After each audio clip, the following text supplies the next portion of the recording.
بالکل ٹھیک ہو گیا سر. اسی حوالے سے ایک اور چیز ہے کہ اکثر لوگوں پہ جنات کے سائے ہو جاتے ہیں. جو ریزن بتائی جاتی ہے کہ کسی درخت کے نیچے بیٹھا، چلتے پانی میں پیشاب کر دیا، کوئی غلاظت کر دی، تو اس وجہ سے میرے اوپر سایہ ہو گیا. تو اگر تو کسی انسان سے یہ غلطی ہو جائے، کسی درخت میں یا کسی کھلے میں ایسا کام ہو جائے، تو نمبر ایک کہ وہ اس کے لیے پریکاشنز کیا لے سکتے ہیں ان ایڈوانس کہ میرے ساتھ کوئی ایسا واقعہ نہ ہو جائے. نمبر دو، اگر ہو گیا ہے تو پھر کیا کریں؟ کبھی نہ جنات ہماری غلطی ضروری نہیں کہ جنات ہماری غلطی سے آئیں. جیسے میں نے بچوں سے کہا، اب ہماری غلطی کہاں تھی؟ ہم قبرستان سے گزر رہے تھے تو بچوں نے چھیڑ چھاڑ شروع کر دی. تو وہ چھیڑ چھاڑ نہیں ہوتی، وہ چھیڑ چھاڑ. میں آپ کو اپنے ایک واقعہ سناتا ہوں. جی جی. عشاء اکثر گرمیوں میں دیر سے ہوتی ہے. 9:15 بجے عشاء ہوئی. عشاء کے بعد پھر کچھ بیٹھ کے حدیث کی کتاب پڑھی گئی. 10 بج گئے. اب میرے گھر جانے کے 2 راستے تھے. ایک درمیان میں ایک باغ آتا تھا، ایک دوسرے راستے سے. اندرون شہر میں میرا گھر. ٹھیک. اب میں نے کہا باغ سے گزر کے جاتا ہوں. باغ کے بارے میں مشہور تھا کہ یہاں جنات ہیں. اچھا، میں کچھ اللہ کا نام لیتا جا رہا تھا. اندھیرا تھا، رات تھی، تاریکی تھی، سناٹا تھا. تو مجھے آوازیں اپنی والدہ رحمت اللہ علیہ کی آئیں کہ وہ میرا انتظار کرتی تھی، کچھ رات کا کھانا پینا. پھر گھنگرو کی آوازیں آئیں، پھر چھن چھن کی آوازیں آئیں، پھر کوئی بچہ بکری کا نہیں ہوتا چھوٹا سا ادھر ادھر آوازیں آئیں. میں فوراً سمجھ گیا وہی چیز ہے. میں نے نا مٹھی باغ کی ہاتھ میں لے لی، مٹی کی، اور میں نے جو پڑھنا شروع کیا وہ ہمارے جتنے بھی مخلصین پوری دنیا میں ان کو بتاؤں گا وہ عمل. اور وہ قرآن پاک کی 2 آیتیں صرف. وَإِلَٰهُكُمْ إِلَٰهٌ وَاحِدٌ لَا إِلَٰهَ إِلَّا هُوَ الرَّحْمَٰنُ الرَّحِيمُ الف لام میم اللہ لا الہ الا هو الحی القیوم. حدیث میں آتا ہے یہ 2 آیتیں اس میں اعظم ہیں. اچھا، میں نے یہ پڑھنا شروع کی. وہ آوازیں میرے قریب آنا، حتیٰ کہ ان کی سانسوں کی کیفیت میں نے اپنی محسوس کی کہ وہ چھن چھن ہے، عورت ہے، بچہ ہے، اور بکری کے بچے کی وغیرہ ملی جلی کیفیات. جب میں نے دیکھا نا کہ اب وہ ٹل نہیں رہی، میں نے وہ پڑھ جو رہا تھا ایسے پھونک مار کے میں نے پیچھے سے مٹھی پھینکی. اوہ، جو چیخیں تھی جیسے کوئی بم گرتا ہے. اب اس میں میرا کمال نہیں، آیت مبارک کا کمال ہے. چیخیں کہ ہم نے تیرے ساتھ ایسا نہیں کیا تھا، تو نے ختم کر دیا. میں چیخوں کی پرواہ کر کے چلا گیا. میں پھر بار بار گزرا، پھر کوئی نہیں آیا. اللہ کے نام کی طاقت ہے. تو مطلب آپ کہنا چاہ رہے ہیں کہ اگر ایسا کوئی واقعہ ہو جائے، کسی کھلے میں اس طرح کا واقعہ کر لیا ہے، تو اس طرح اللہ کے کلام کی تلاوت کریں، ڈفرینٹ وظائف کریں جو آپ نے بتائے ہیں ابھی، ان سے برکت ہو سکتی ہے، ان سے بچا جا سکتا ہے، حفاظت ہو سکتی ہے. 100%. بالکل ٹھیک ہے، بالکل ٹھیک ہے. اچھا سر، ایک ہمیں ملتی ہیں کچھ چیزیں اس طرح کہ اونٹ کی ہڈی کو گھر میں رکھنا چاہیے، اس سے برکت ہوتی ہے. گھر میں اس طرح جادو کے مسائل اور جو بھی ہیں یہ معاملات شیطانی قوتوں کے، یہ نہیں ہوتے ہیں. تو اس میں کوئی سچائی ہے؟ کیا واقعی اس کی ایگزسٹنس ہے اس چیز کی، یا اور یہ قرآنی اور حدیث کے متعلق اس کی کوئی روایت ملتی ہے ہمیں؟ ساری باتیں ناواقفیت پہ جا رہی ہیں. اونٹ کی ہڈی 100% علاج ہے جادو کا، جنات کا، نظر بد کا، دیمک کا. اچھا. گھر سے کیڑے مکوڑے دوسروں چیزوں کو ختم کرنے کا. لیکن بات وہیں جا رہی ہے، ہماری ناواقفیت ہے.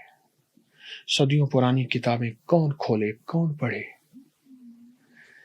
میں تو ایک سر بات کہا کرتا ہوں، اس موبائل میں سارے جہاں سے باخبر، اپنے جہاں سے بے خبر. سارے جہاں سے باخبر ہے. اونٹ کی ہڈی. اچھا، جو اس کا انکار کرتے ہیں میں انہیں مخلص کہوں گا. اس کی وجہ ہے وہ ناواقف ہے اس علم سے جس علم کے بارے میں وہ انکار کر رہے ہیں. اونٹ کی ہڈی کی حقیقت ہے. جانوروں کو جنات کا ادراک ہوتا ہے. میرا زندگی کا بہت حصہ صحراؤں میں گزرا ہے، ویرانوں میں گزرا ہے. اب بھی ان جگہوں کو پسند کرتا ہوں کہ یا اللہ دنیا میں ایسی جگہ کوئی کہیں ہوتی، اکیلے بیٹھے رہتے یاد تیری دل نشیں ہوتی. تو اونٹ کی ہڈی کا اثر ہے.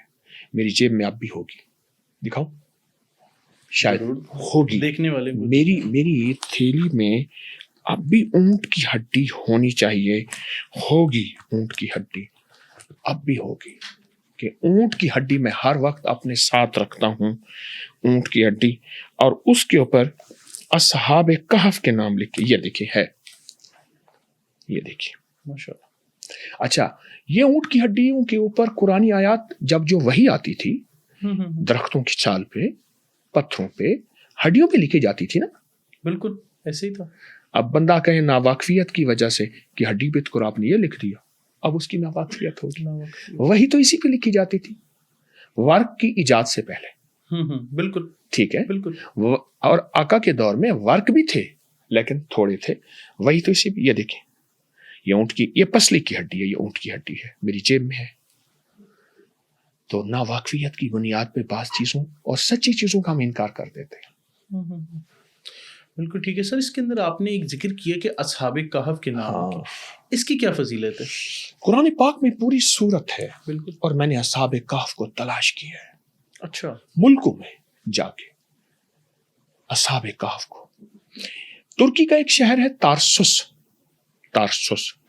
تارسوس کے اندر دور پہاڑوں میں جا کے اصحاب کہف کی غار ہے. اچھا. پھر میں اسرائیل کے بارڈر پہ گیا، اردن میں. وہاں پیٹرا، دنیا کے 7 عجوبوں میں ایک عجوبہ ہے پیٹرا. بالکل. جس کو قرآن نے اصحاب الرقیم کہا ہے. میں وہاں گیا لمبا سفر کر کے، اور وہاں 7 اصحاب کہف کا غار کچھ آگے کر کے بالکل وہاں حاضری دی. تو اصحاب کہف کی حقیقت ہے اور ان کے نام میں آپ کو سناتا ہوں.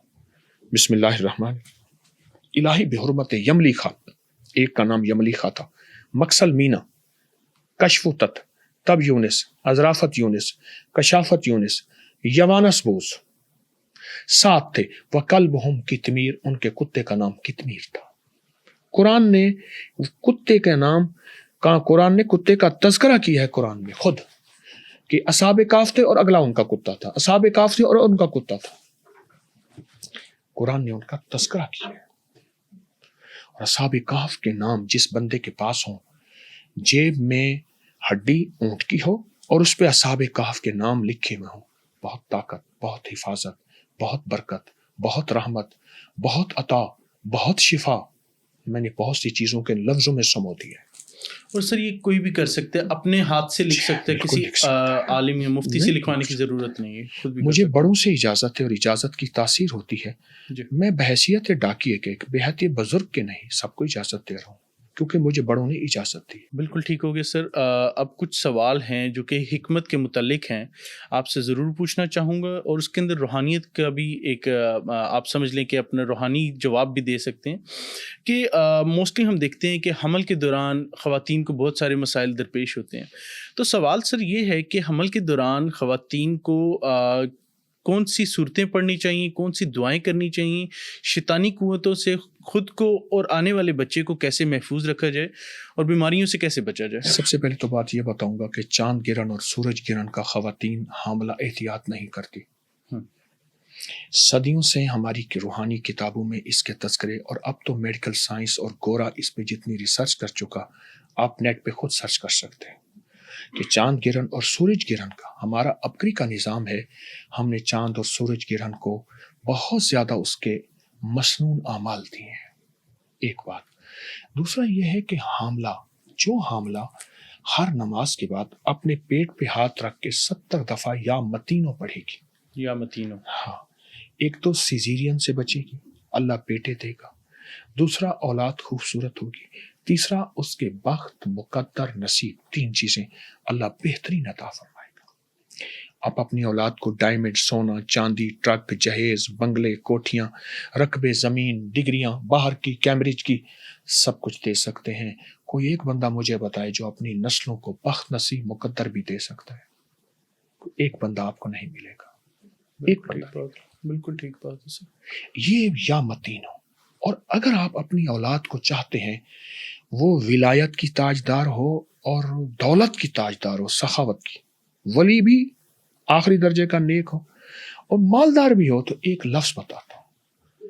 جو بندہ اپنی ہر نماز کی التحیات میں رب جالنے کے بعد ایک دعا قرآنی یاد کر لے، آیت ہے تھوڑی سی یاد کرنی ہے، ربنا حب لنا من ازواجنا وذریاتنا قرۃ اعین وجعلنا للمتقین اماما، جو پڑھے گا آنکھوں سے حیرت انگیز دنیا دیکھے گا، اولاد کے بارے میں نظام دیکھے گا، کمال دیکھے گا.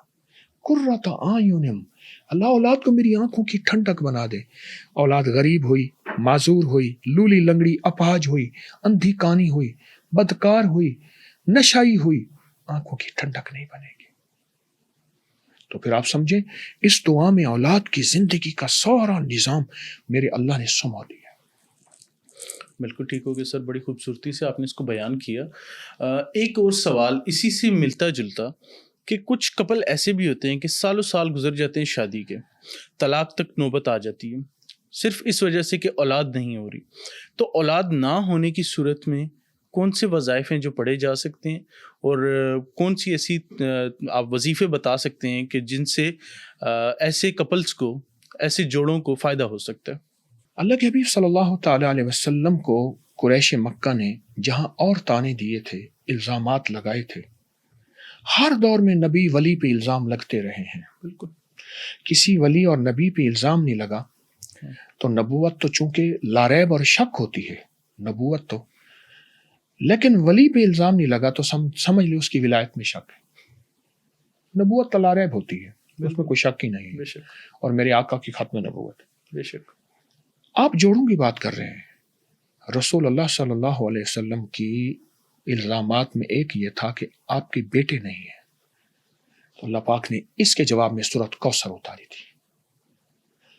قرآن کی سب سے بڑی سورت بقرہ، سب سے چھوٹی سورت کوثر، اور اس میں ہے ان نشانیہ کا حول ابتر، کہ آپ کی دشمنوں کی حالت ابتر ہوگی جس بندے کی اولاد تعویذ کی وجہ سے، جادو کی وجہ سے، کالی چیزوں، کالی دنیا، کالے لوگ، کالے روگ، نظر بد یا کوئی بیماری کی وجہ سے اولاد نہیں ہو رہی.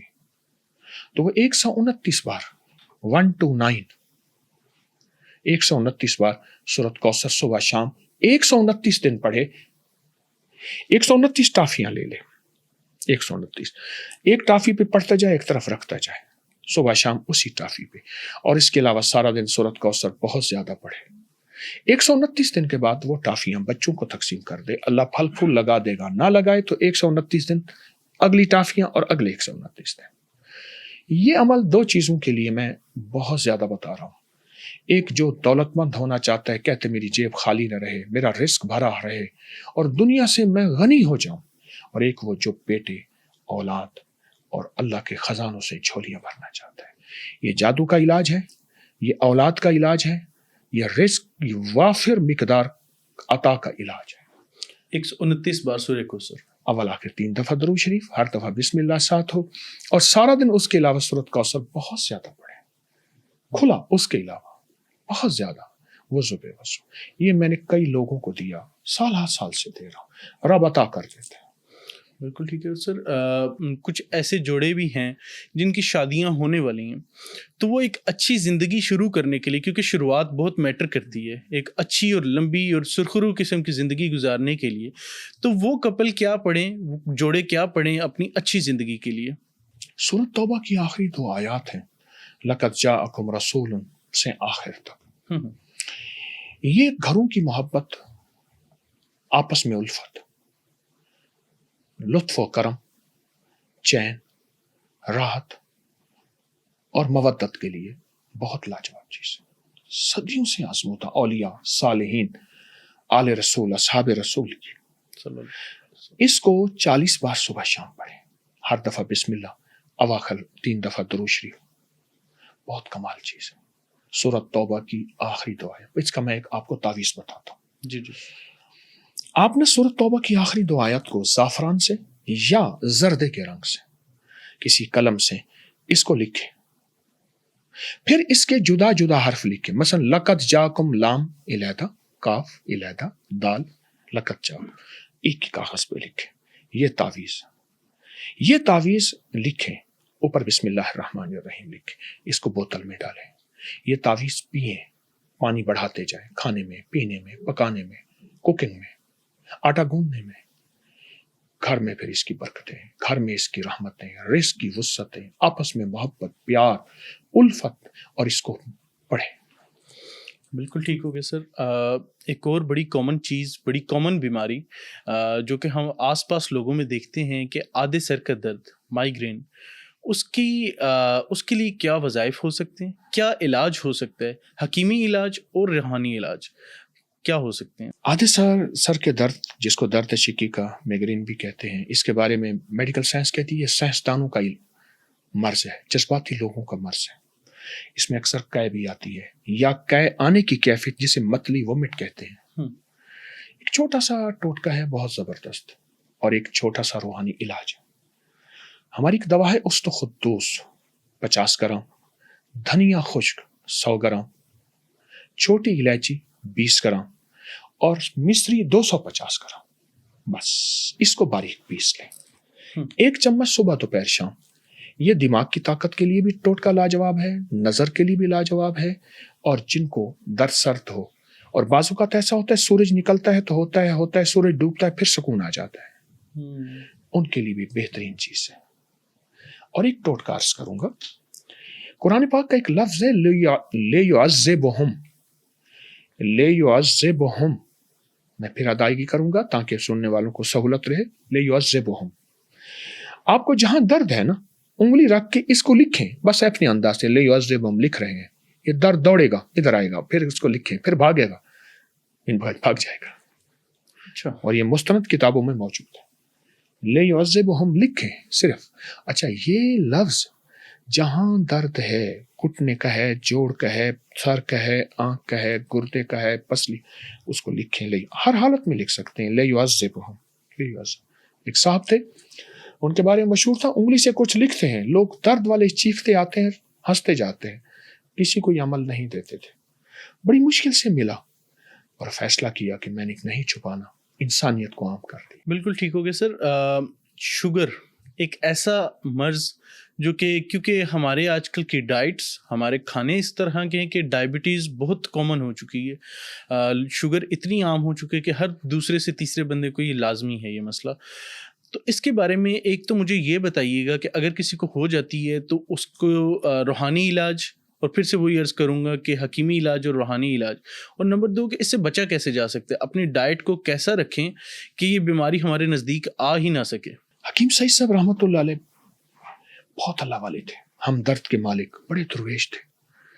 فرماتے ہیں میں ایک جگہ معائنہ کر رہا تھا تو ایک یونیورسٹی کی VC آئی میرے پاس، وائس چانسلر. کہنے لگے حکیم صاحب یہ کس مرض کے مریض ہیں؟ کہا یہ سارے کھانے کے مریض ہیں، اور جو پہلے آئے تھے وہ بھی کھانے کے مریض ہیں، اور اس کے بعد جو آئیں گے وہ بھی کھانے کے مریض ہیں. حالانکہ کھانے کے اس بارے میں ہے لفظ کھانا یعنی ہاتھ. دنیا کا بہترین انسان ہے جو دسترخوان پہ ہاتھ مارے کنٹرول سے، اور اگر زیادہ کھا بھی لیے ایک وقت کا فاقہ کر لے. اچھا. اگر زیادہ کوئی لذیذ کھانا ہے کھا لیا تو ایک وقت کا فاقہ کر لے. ایک تو کھانے کے بارے میں. دوسرا جو مصنوعی غذائیں جو زندگی میں موجود ہیں، برگر، ٹھیک ہے، بوتل، بیکری اور بوائلر، یہ 4 بے. اور نان، یا اللہ یا نان نکال یا جان نکال. بالکل ٹھیک ہے. ہم اپنی غذاؤں کو فطری زندگی سے چھوڑ کے اب ہماری پوری دنیا فطرت کی طرف، آرگینک فطرت، نیچر کی طرف لوٹ رہی ہے. میں ایک ٹوٹکا بتاتا ہوں اس کا. جی. سوہانجنے کی گوند، کیکر کی گوند، سفید زیرہ، سرس تخم، سرس شری بھی کہتے ہیں، تخم سرس کے بیج، بس یہ 50 گرام لے لیں، کوٹ لیں. شوگر کا مریض 1 چمچ صبح شام لے لے. اس کو کمال چیز ہے، بہترین چیز ہے. بہت زیادہ اس کے آزمودہ تجربات ہیں. سوہانجنا، کیکر، سفید زیرہ اور سرس، تخم سرس. اور ایک چیز میں بھول گیا، معذرت ہے، اندر جاؤ شیری 50 گرام. یہ 5 چیزیں کوٹ لیں، بہت سستی. 1 چمچ صبح شام. اور اگر ڈاکٹری دوائی لے رہا ہے سنت سمجھ کے لیتا رہے، لیکن آہستہ آہستہ چھوٹ جائیں گے. پرہیز بھی، واک بھی، یہ علاج بھی. اور شوگر کا ایک وظیفہ بتاتا ہوں. سلام قولا من رب الرحیم. یہ سورۃ یاسین قرآن کا دل، اور یہ سورۃ یاسین کا دل ہے. جو بندہ ہر نماز کے بعد 11 بار پڑھ لے اور جب بھی شوگر کی کوئی کیفیت ہو، یہ دائیں طرف، یہ ہمارا لیور اور پینکریاس، ہمارا جگر ہے، یہ دائیں طرف، یہاں ہاتھ رکھ کے دن میں چند بار 11 دفعہ پڑھ لے اپنے پینکریاس، اپنے لبلبے کا، اس کو لبلبا کہتے ہیں، جس سے انسولین گرتی ہے میڈیکل سائنس، اور وہی انسولین لبلبے کے منہ بند ہو جاتے ہیں. میں دیسی زبان میں بات کر رہا ہوں، میں نے ساری عمر میڈیکل پڑھی ہے. وہ منہ بند ہو جاتا ہے چھلنی سے، تو پھر ہمیں مصنوعی انسولین لینی پڑتی ہے. بالکل. تو سلام قولا من رب الرحیم دن میں چند بار پڑھیں، کرم ہو جائے گا. بالکل ٹھیک ہو گیا سر. اس کے علاوہ لوگوں کے بلڈ پریشر، جوڑوں کے مسائل، پٹھے کھینچتے ہیں، اس کے لیے بھی کچھ عرض کر دیجیے گا کہ جس سے لوگوں کو فائدہ ہو سکے. جب بھی انسان اپنے سے اوپر کو دیکھے گا، ہمیشہ دکھی رہے گا، ساری دنیا کا شکوہ کرے گا، اور بعض اوقات گستاخ زبان سے رب کا شکوہ کر بیٹھے گا. اس کو یہ دیا، مجھے یہ نہیں دیا، اس کو یہ عطا کیا، مجھے یہ نہیں کیا، اس کو اتنا ملا، مجھے اتنا نہیں ملا. آقا نے فرمایا، اے ابو ذر، اپنے سے کم تر پہ نظر رکھ. یا اللہ، میرے پاس تو یہ ہے، اس کے پاس تو یہ نہیں ہے. میں نے ایک بندے کو دیکھا، ایک گردے کی خاطر ہاتھوں میں لاکھوں لیے پھر رہا تھا. کوئی مجھے ایک گردہ دے دے. مجھے احساس ہوا. میں نے کہا کتنے پیسے ہوں گے آپ کے پاس؟ کہنے لگے 2 لاکھ. میں کہا 2 لاکھ میں گردہ ملے گا؟ کہنے لگے 10 لاکھ، 20 لاکھ، 50 لاکھ، 70 لاکھ، 80 لاکھ، 90 لاکھ تک تو میں نے اس کے منہ سے لفظ سنے. کسی سفر میں ملا، مجھ سے دعا کرا رہا تھا کہ گردے. میری عرض یہ ہے، اپنے سے کم تر پہ جب دیکھیں گے، بڑی ڈپریشن، ٹینشن، بیماریاں، ہائی بلڈ پریشر سے ختم ہو گئے. ایک تو یہ کریں. ایک وظیفہ بتاتا ہوں، اور وہ وظیفہ ہے یا رؤوف ہو یا کریم ہو، یا رؤوف ہو یا کریم ہو. جب بھی کوئی چیز کھائیں یا پئیں 11 دفعہ پڑھ لیں، یا رؤوف ہو یا کریم ہو. اور ایک ٹوٹکا دوا کے طور میں بتاتا ہوں. چھوٹی الائچی، سفید زیرہ، خشک دھنیا اور مصری. چھوٹی الائچی 50 گرام، سفید زیرہ 50 گرام، خشک دھنیا 50 گرام، مصری 250 گرام، باریک پیس لیں. 1 چمچ صبح دوپہر شام. جس کو نیند نہیں آتی، آخری درجے کا ٹینشن، ڈپریشن، انزائٹی میں، آخری درجے کی بے چینی، پریشانی میں، تھکاؤ تناؤ میں، خودکشی کے رجحان میں، بلڈ پریشر میں، 1 چمچ صبح دوپہر شام. ایسی پرسکون زندگی. اور وہ وظیفہ جو میں نے بتایا، یا رؤوف ہو یا کریم. میڈیا کے اوپر ایک آج کل کافی ڈیبیٹ چل رہی ہے کہ چاول نہ کھائیں، آٹا فلانی قسم کا استعمال کریں، کہ فائن آٹا استعمال کریں یا نہ کریں. چاول بالکل نہ کھائیں، صحت کے لیے بالکل ٹھیک نہیں ہے، آپ کو موٹا کرتے ہیں. چاول کھانے کے بعد پانی نہ پئیں. سر، اس کے بارے میں کیا حقیقت ہے؟ آپ اپنے حکیمی تجربے سے بتائیں کہ کیا واقعی ہی کسی خوراک کو ایوائڈ کرنا چاہیے، ٹوٹلی طور پہ کرنا چاہیے، اس کے پورشن لینے چاہیے؟ آپ جو باتیں کر رہے ہیں سچ کر رہے ہیں سر. جو قومیں چاول استعمال کرتی ہیں ان میں کبھی موٹاپا نہیں ہوگا. وہ چاول کے ساتھ مچھلی کھاتی ہیں. ملائیشیا، انڈونیشیا، بنگلہ دیش، تھائی، ملائی بہت کھاتے ہی چاول ہے. لیکن وہ چاول کے ساتھ کون سی ایسی چیز کھاتے ہیں؟ پھر چاول کے ساتھ جو چاول کی شکل ہم جس انداز میں لے جا رہے ہیں، بریانی اور پلاؤ، وہ تو سارا گھی اس کے اندر جذب ہو جاتا ہے. اس کے اندر ایک درخواست دوسری یہ ہے، جس نے صحت مند رہنا ہو. ایک بینک مینیجر تھے، مجھے آج بھی انہیں کی شکل یاد ہے. کہتے تھے میں موٹاپا، پیٹ کا بڑھنا، قبض، گیس، بادی، تبخیر، فلاں فلاں فلاں. میں نے کہا کھانے کے بعد 2 گھنٹے کے بعد پانی پئیں، کھانا چھوڑ دیں، درمیان میں پانی چھوڑ دیں، پہلے پانی پئیں تازہ جتنا جی پی لیں. مجھے کہنے لگا 24 سال کا میرا مرض ختم ہو گیا، کھانے کے بعد پانی. اور چاول تو ہمارے معاشرے میں بڑھتا چلا جا رہا ہے، آنے والے وقت میں شاید اور بڑھے. لیکن چاول جس معاشرے میں ہے اس معاشرے کو دیکھیں، اس معاشرے میں چاول کے ساتھ وہ کھاتے کیا ہیں. اور پھر سفید آٹا. آج دنیا پھر سے براؤن بریڈ کی طرف، بور والے، چھان بوری والی چیزوں کی طرف واپس لوٹ رہی ہے. تو ہمیں اس فطرت میں لوٹنا ہے جو طب نبوی ہے. میری اس پہ ایک کتاب ہے، غالباً 1999 میں آئی تھی. پھر اس کے والیوم بڑھتے گئے، تقریباً 2400 صفحات کی کتاب ہے، معالجات نبوی اور جدید سائنس. میرے آقا نے جو ہمیں سنت زندگی دی ہے، پوری دنیا کی سائنس واپس اسی پہ لوٹ رہی ہے. تو غذاؤں میں سادگی، چھان بورا، فائبر،